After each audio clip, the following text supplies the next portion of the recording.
Hello বন্ধুরা, সকালে উঠেই আমি বাড়িঘর মুছে নিচ্ছি।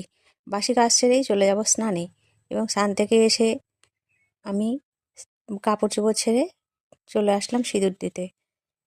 সিঁদুর পরা হয়ে গেলে পরেই আমি আবার চলে যাব পুজোর ঘরে। তো আমাদের হিন্দুদের তো এটা অবশ্যই পড়তেই হবে, সিঁদুর টিপ না পরলে ভালোই লাগে না। তো যাই হোক, সিঁদুর আর টিপও পরে নিলাম, পরে নিয়ে আমি চলে গেলাম পুজোর ঘরে। আজ যেহেতু বৃহস্পতিবার, পুজো টুজো সেরেই আমি চলে আসবো জলখাবারের দিকে।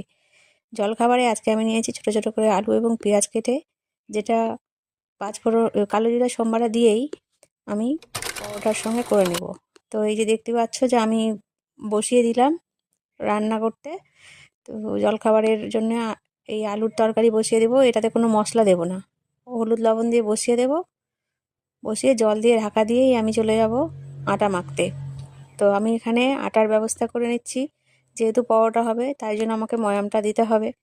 তো যেভাবে ময়াম দিলে পরোটাটা খেতে বেশি ভালো লাগবে, এই যে এইভাবে ঠিক ময়াম দিতে লাগবে। আর ময়ামের জন্য যা যা দিতে লাগবে আমাকে আটার মধ্যে, প্রথমে দিয়ে নিলাম আমি কিছুটা তেল, তারপরে আমি দিয়ে নেব সামান্য একটু স্বাদ মতো নুন।